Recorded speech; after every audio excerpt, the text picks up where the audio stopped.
तो दोस्तों आज हम 8th क्लास की एनसीईआरटी का चैप्टर 3 पढ़ेंगे जो इकोनॉमिक ज्योग्राफी से संबंधित है। चैप्टर का नाम है खनिज और शक्ति संसाधन। तो हम देखेंगे पहले खनिज क्या है। तो खनिज एक केमिकल कंपोजिशन है। डेफिनेशन में देखिए, प्राकृतिक रूप से प्राप्त होने वाला पदार्थ जिसका एक निश्चित रासायनिक संगठन हो और वह एक खनिज है। तो एक निश्चित रासायनिक संगठन क्या है? खनिज है। जैसे कि पेंसिल है, जैसे नमक है और ग्रेफाइट है, ये क्या है? ये खनिज हैं। अब हम बात करते हैं खनिजों के प्रकार की। तो खनिजों के प्रकार में मेटालिक, नॉन मेटालिक, मतलब धात्विक खनिज, अधात्विक खनिज। धात्विक खनिजों को भी दो भागों में बांटा गया है, जैसे कि फेरस जो लोहे से बने हुए हैं और दूसरा है नॉन फेरस जो लोहे बगैर बने हुए हैं, विदाउट लोहे के। तो अब हम देखते हैं कि लोहे से कौन कौन से खनिज बने हुए होते हैं।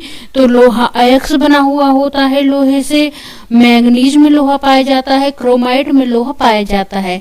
अब हम बात करें बिना लोहे के कौन कौन से खनिज होते हैं जिनमें लोहा नहीं पाया जाता है। मेटालिक,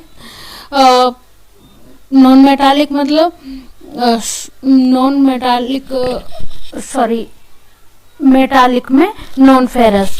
तो इसमें है सोना, चांदी, तांबा और सीसा। ये कौन से हैं? नॉन फेरस हैं।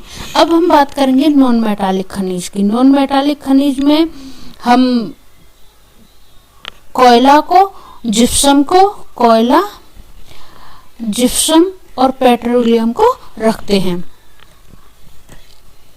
अब बात करते हैं खनिजों का निष्कर्षण कैसे होता है, खनिजों को कैसे प्राप्त करते हैं, कैसे निकालते हैं।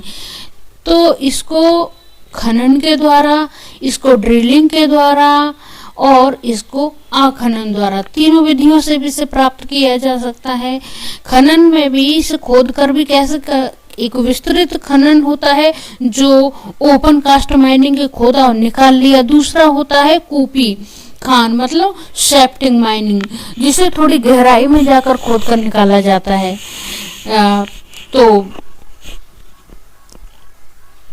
आगे देखते हैं, यहाँ दे भी रखा है, देखिए खनन क्या है। पृथ्वी की सतह के अंदर दबी सैलों से खनिजों को बाहर निकालने की प्रक्रिया खनन कहलाती है। और खनिज जो कम गहराई में स्थित होते हैं वो पृष्ठीय स्तर को हटाकर, मतलब कि ऊपरी लेयर को हटाकर ही निकाल लिए जाते हैं। उन्हें विस्तृत खनन मतलब ओपन कास्ट माइनिंग कहते हैं। और जिन्हें गहन वेदन, मतलब जिन्हें गहराई में खोद कर निकाला जाता है, उसे कूपक कहते हैं। कूपक मतलब शेफ्टिंग माइनिंग कहते हैं। अच्छा, अधिक गहराई में स्थित खनिज निक्षेपों तक पहुंचने के लिए हम क्या करते हैं? कूप की खनन, मतलब कि शेफ्टिंग माइनिंग का यूज करते हैं। आगे देखते हैं,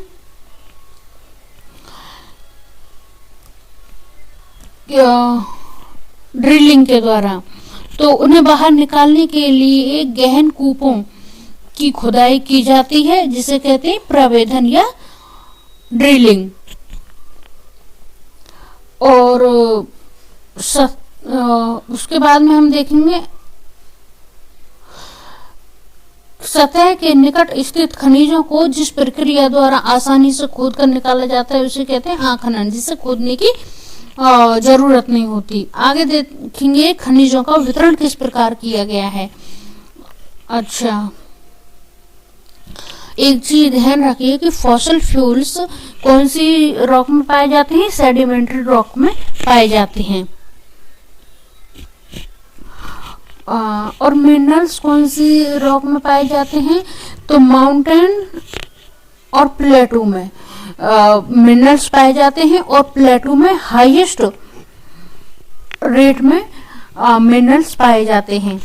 अब खनिजों के वितरण की बात करें तो खनिजों का वितरण कैसे होता है? कुछ आग्नेय शैलों में पाया जाता है, कुछ कायांतरित शैलों में पाया जाता है, कुछ आग्नेय शैलों में, इग्नियस रॉक में, कुछ मेटामॉर्फिक रॉक में, जबकि अन्य सेडिमेंट्री शैलों में पाए जाते हैं।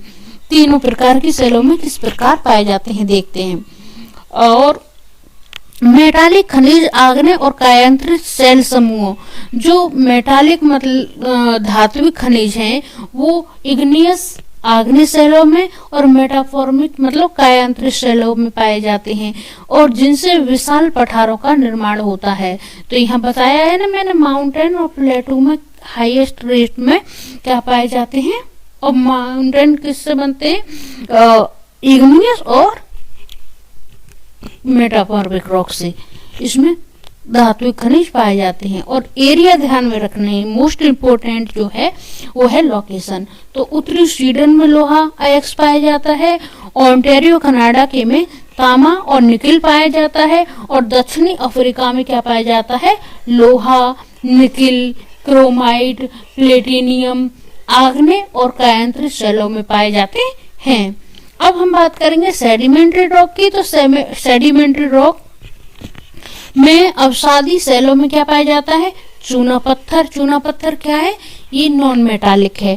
फ्रांस के कॉकेसस प्रदेश के चूना पत्थर निक्षेप। जॉर्जिया और यूक्रेन में क्या पाया जाता है, जॉर्जिया और यूक्रेन में मैंगनीज पाया जाता है। जॉर्जिया और यूक्रेन में मैग्नीज पाया जाता है।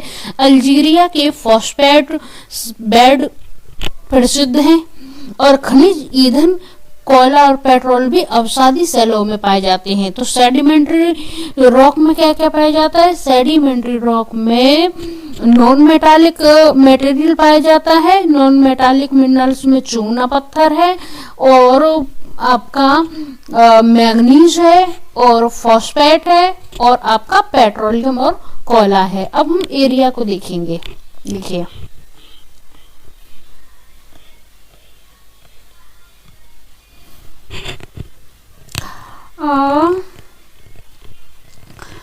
यहाँ देखिए इंडिकेटर बनाए हुए हैं, जैसे कि लोहा है, तांबा है, बॉक्साइट है, ये तीनों दिए हैं ये इंडिकेटर। अब हम स्टार्ट करते हैं इंडिया से। देखिए इंडिया में कर्नाटक एरिया में और आपका झारखंड एरिया में, क्या झारखंड, उड़ीसा और कर्नाटक में आयरन और पाया जाता है और बॉक्साइट पाया जाता है आपका झारखंड में।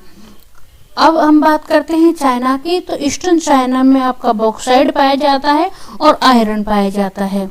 इधर देखिए आप बॉक्साइट पाया जाता है यहाँ पर साउथ ईस्ट एशिया में और ऑस्ट्रेलिया में, ये रहा उत्तर पश्चिमी एशिया में।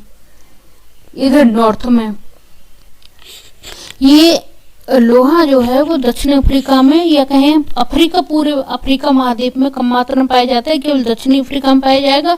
और इधर पश्चिमी अफ्रीका में पाया गया है, अफ्रीका महाद्वीप में पाया गया है। अच्छा, और इधर हम देखें दक्षिणी अमेरिका में, तो इधर पाया गया है नॉर्थ में, दक्षिणी अमेरिका के नॉर्थ में। और ये दोनों जो रीजन है ये आपस में मिले हुए थे, तो ये इससे पता पड़ता है कि यहाँ पाया जा रहा है और यहाँ पाया जा रहा है। तो इससे इसका ये भी प्रमाणित होता है कि हाँ ये दोनों रीजन मिले हुए थे। और ये पाया जाता है यहाँ पर इसके ईस्ट में, दक्षिणी अफ्रीका के दक्षिणी अमेरिका के ईस्ट में पाया जाता है, और कुछ पाया जाता है इसके वेस्ट में चिली पर। चिली माउंटेन का आपने नाम सुना होगा, जिसे कहते हैं चीकू कामाटा एरिया, इसके लिए प्रसिद्ध भी है। अब हम बात करते हैं इसकी नॉर्थ अमेरिका की।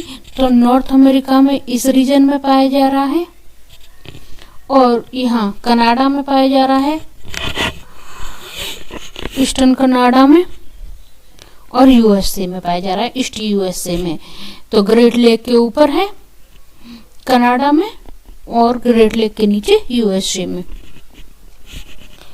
और रसिया की बात करें तो रसिया में देखिए आप, रसिया में पाया गया इधर साइबेरियन रीजन में, और ज्यादा मात्रा में कहाँ पाया गया है? यूरोपीय रसिया में पाया जा रहा है ये रहा। और उसके बाद में हम बात करते हैं, ये पाया गया है ईस्टर्न यूरोप में पाया जाता है। तो कौन कौन से रीजन में नहीं पाया जाता है इसे देखिए। तो ये जो खाड़ी क्षेत्र हैं इधर नहीं पाया गया है, मिडिल ईस्ट में नहीं पाया जा रहा है, और अफ्रीका के रीजन में नहीं पाया जा रहा है लोहा, एक्स और बॉक्साइड कोयला। अच्छा, अब हम बात करते हैं तांबे की। तो तांबा कहाँ कहाँ पर पाया जा रहा है? तो तांबे का सबसे ज्यादा पाने का जो रीजन है ये रहा, खाड़ी प्रदेश और मिडिल ईस्ट जो रसिया के अंडर पड़ता है, यहाँ पर आपको तांबा पाया जाएगा, तांबा और पेट्रोलियम गैस।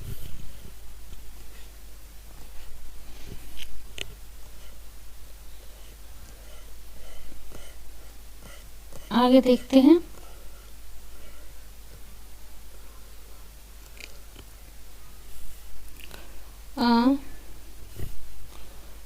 यूरोप की बात करते हैं।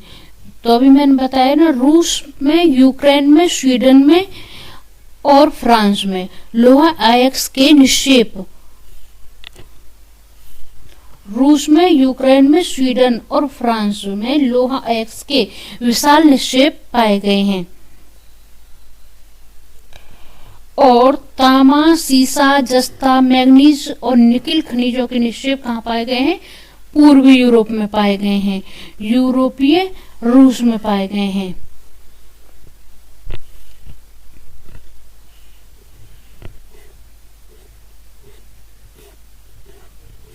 तो नॉन मेटालिक खनिज कहाँ पर पाए गए हैं? नॉन मेटालिक खनिज पाए गए हैं ईस्टर्न यूरोप में और पश्चिमी रसिया में, ये रहे, और खाड़ी प्रदेशों में। और मेटालिक पाए गए हैं इधर ईस्टर्न एशिया में, भारत में, और अफ्रीका के, दक्षिणी अफ्रीका के कुछ रीजन में लेस मात्रा में, और दक्षिणी अफ्रीका के पश्चिम में अधिक मात्रा में ये पाए गए हैं वेस्टर्न यूरोप में, और कनाडा के ग्रेट लेक के ऊपर वाले एरिया में, और यूएसए में, और इधर, और यहाँ साउथ अमेरिका के नॉर्थ में।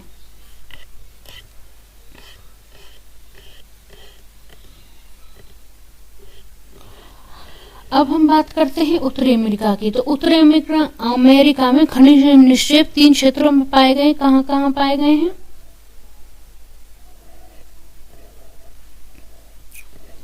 देखिए, अब यहाँ बात किसकी हो रही? कोयला की और खनिज तेल की।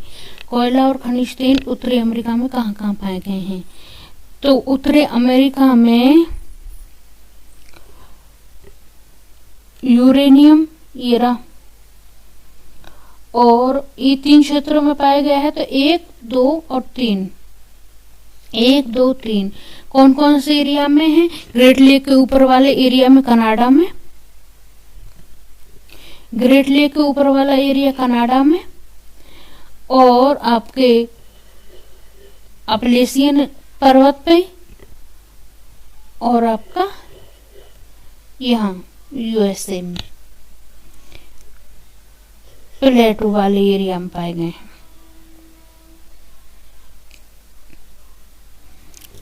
हम बात करेंगे, किसकी बात कर रहे थे हम? यूरेनियम की। तो यूरेनियम कहाँ कहाँ पाया गया है?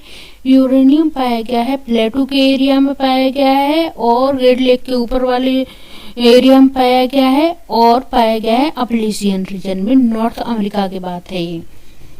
अच्छा, और बात करें हम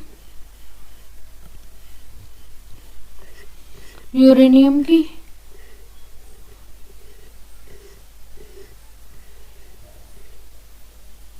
तो यूरेनियम फिर रसिया के एरिया पे ध्यान करिए।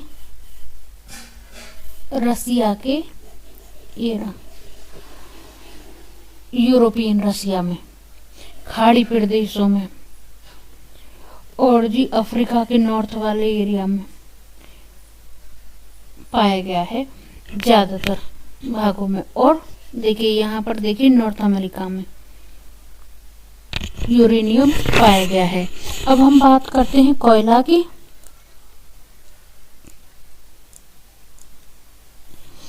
कोयला कहाँ कहाँ पाया गया है? तो कोयला दक्षिणी अफ्रीका के ईस्टर्न भाग में पाया गया है, और यहाँ अफ्रीका में भी पाया जाता है। ऑस्ट्रेलिया के दक्षिण में देखिए, ऑस्ट्रेलिया के दक्षिण में देखिए ये रहा, और भारत में देखिए कर्नाटक रीजन में पाया गया है, और इधर झारखंड एरिया में पाया गया है। ये कनाडा के देखिए, कनाडा में पाया गया, सॉरी ये चाइना के ईस्टर्न रीजन में पाया गया है, और रसिया में बस साइबेरियन रीजन में पाया गया है, बस ज़्यादा नहीं पाया गया है रसिया में। और इधर पश्चिमी यूरोप में पाया गया है।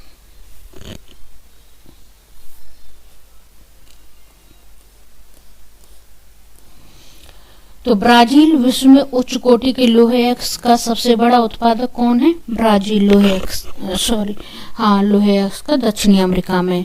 चिली और पेरू तांबे में अग्रणी उत्पादक हैं। चिली और पेरू तांबे में अग्रणी उत्पादक हैं। ब्राजील और बोलिविया विश्व में किसके लिए? टीन के लिए सबसे बड़े उत्पादक हैं। अब हम बात करते हैं अफ्रीका की। तो अफ्रीका में इंटरेस्ट क्यों है इतना सभी देशों का, और हम बात करते हैं पहले भारत की। तो ये मेंस में आंसर, इसमें कुछ वैल्यू एडिशन करके हम लिख सकते हैं कि अफ्रीका खनिज संसाधनों में धनी है, और इसमें कौन कौन सा? हीरा, सोना, प्लेटिनियम विश्व का सबसे बड़ा उत्पादक है। किस किस में? हीरा में, सोने में और प्लेटिनियम में हमारा अफ्रीका महाद्वीप। उसके बाद में दक्षिणी अफ्रीका किसके, और जिम्बाब्वे और जायरे विश्व में किसके लिए? सोने के सबसे बड़े उत्पादक हैं। और तांबा और अयस्क और क्रोमियम और यूरेनियम और कोबाल्ट भी यहाँ पाया जाता है। अब हम बात करेंगे ऑस्ट्रेलिया की। ऑस्ट्रेलिया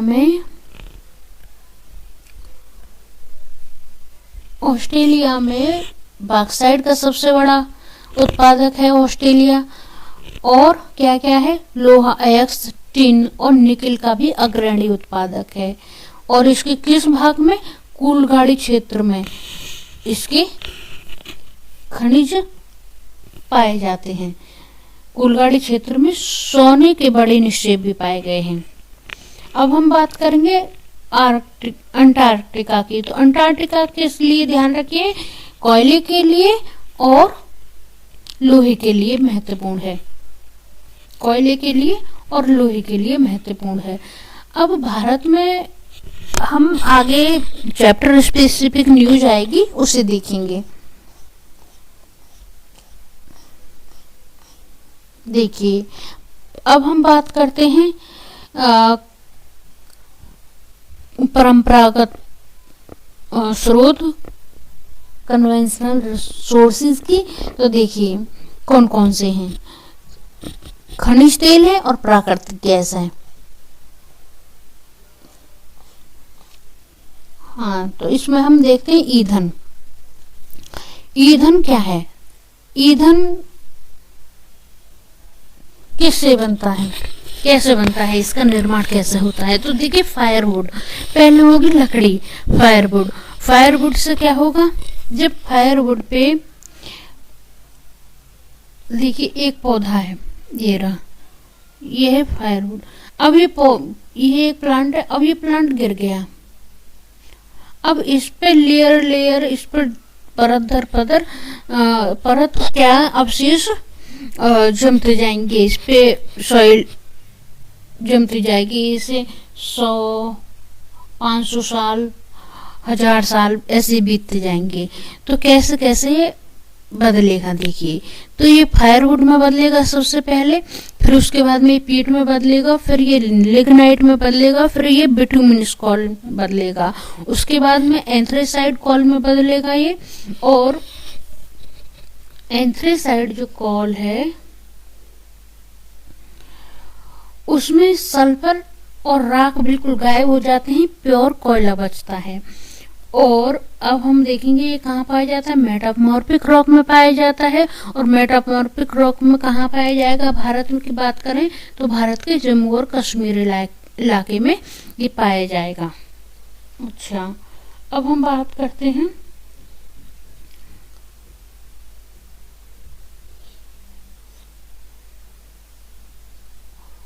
कोयला। देखिए कोयला किस लिए यूज होता है, थर्मल प्लांट में यूज होता है। और ये क्या है, कोयला जिसका हम आज उपयोग कर रहे हैं वह लाखों वर्ष पूर्व विशाल फर्न और दलदल के पृथ्वी की परतों में दबने से बना है। और इसलिए इसे क्या कहते हैं, अंतर्हित धूप, मतलब कि बर्ड सनशाइन कहते हैं। अच्छा, और इसके रीजन पर फोकस कीजिए तो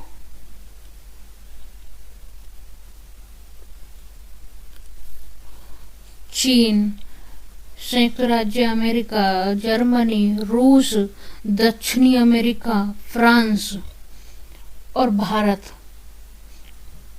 में कहाँ भारत में है, रानीगंज में, जो कहाँ है, छोटा नाग पठार में, पश्चिम बंगाल में, झरिया, धनबाद, बोकारो, झारखंड में कोयला पाया जाता है। अब हम बात करेंगे डीजल की। तो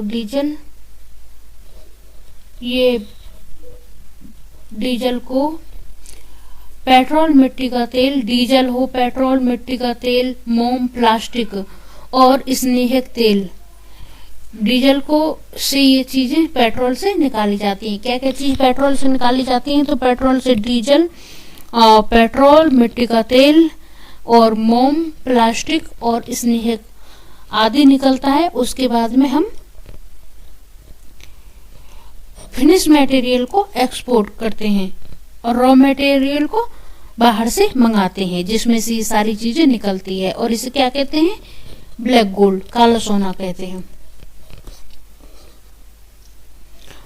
और इसके मुख्य उत्पादक क्षेत्र कौन से हैं, रॉ मटेरियल के, पेट्रोल के, मतलब कच्चा तेल के, तो ईरान है, इराक है, सऊदी अरब है, कतर है। और अन्य की बात करें तो यूएसए भी है, रूस भी है, वेनेजुएला भी है और अल्जीरिया भी है, ईरान। और भारत में बात करें तो असम के डिगबोई में है और मुंबई में बॉम्बे हाई में है और कृष्णा और गोदावरी के डेल्टा में है। अब प्राकृतिक गैस की बात की जाए तो प्राकृतिक गैस क्या होती है कि प्राकृतिक गैस पेट्रोलियम निक्षेपों के साथ ही पाई जाती है। और जब उन्हें निकालते हैं तो ये भी निर्मुक्त होती है। और जब ये अपरिष्कृत तेल को धरातल पर लाया जाता है तो जब ये भी निकल के आती है। और ये कहाँ कहाँ पाई जाती है, देखिए रूस के पास भी है, नॉर्वे के पास भी है, यूके के पास भी है, नीदरलैंड के पास भी है। और भारत में बात करें तो जैसलमेर, कृष्णा गोदावरी डेल्टा में, त्रिपुरा में और मुंबई में पाई जाती है। और एक चीज और ध्यान रखिए कि 50 मिलियन पाइप बिछी हुई हैं रसिया से, यूरोपियन रसिया से चाइना के लिए गैस और पेट्रोलियम का एक्सपोर्ट करने के लिए। वहां से वो पाकिस्तान में भी और भारत में भी आते हो वहीं से। अब हम बात करते हैं जल विद्युत की। जल विद्युत में तो जल विद्युत हाइडल पावर, आप इसे जानते ही हैं।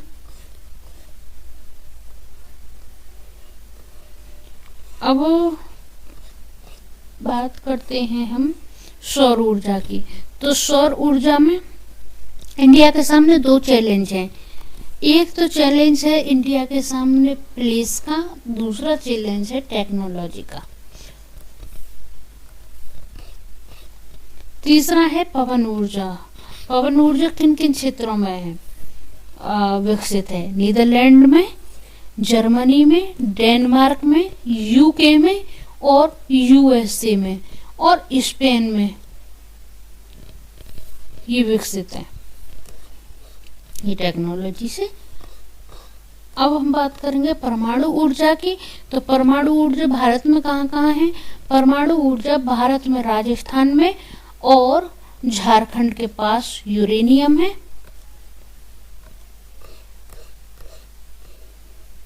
तो इसलिए देखिए थोरियम विशाल मात्रा में केवल कहाँ पर? केरल के मोनोजाइट बालू में पाया जाता है और भारत में राजस्थान में परमाणु है, परमाणु ऊर्जा का केंद्र है और झारखंड के पास यूरेनियम के निक्षेप पाए गए हैं।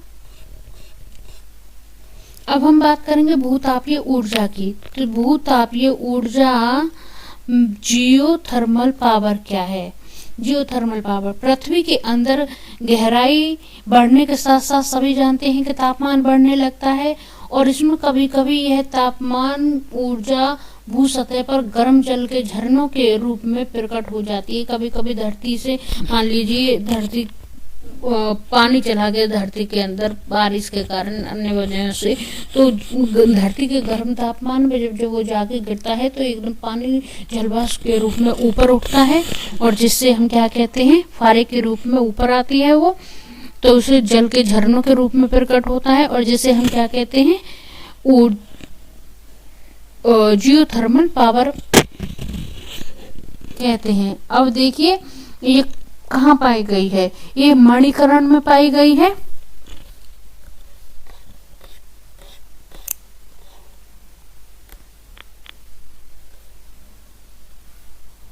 कहाँ है मणिकरण? तो ये मणिकरण है हिमाचल प्रदेश में मणिकरण और लद्दाख में पूगा घाटी में पाई गई है। और कहाँ? यूएसए में।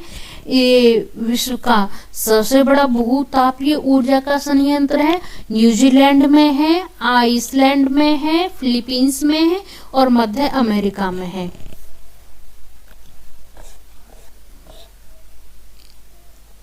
और हम बात करें इसकी बायोगैस की, तो ये बायोगैस बिहार, इंडिया में बिहार में और उससे संबंधित रीजन में अच्छी विकसित है।